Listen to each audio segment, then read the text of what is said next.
पण काय आयुष्य बदललं दादा तिथून बाहेर आल्यावर? पण असं वाईट वाटतं जिंकलो असतं तर अजून काय खूप काय अचीव करत आलं असतं. मग ती खंत आहे, पण मग तिथले कॉन्ट्रोवर्सी झाली, ते अंकिताचं काहीतरी फॉलो करून हे करून ते करून, मग तू त्यात नाही पडले की? मी मुळात आहे ना, मला कोणाच्या मध्ये पडायला आवडत. पण तू असं तिथं मोठा भावासारखा होता ना सगळ्यांच्या.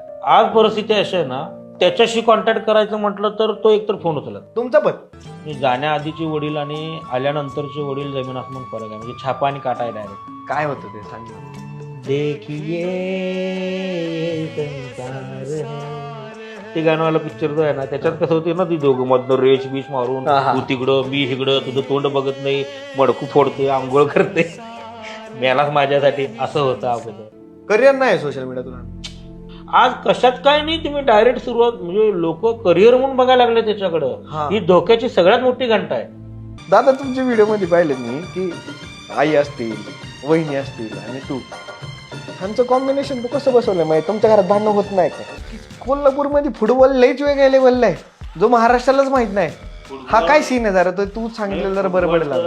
काय वाटतं की तू एवढा सक्सेसफुल झाला आहेस आणि अजून पण होशील, या सगळ्यांमध्ये तुझे कर्म चांगले होते म्हणूनच हे सगळं झालं?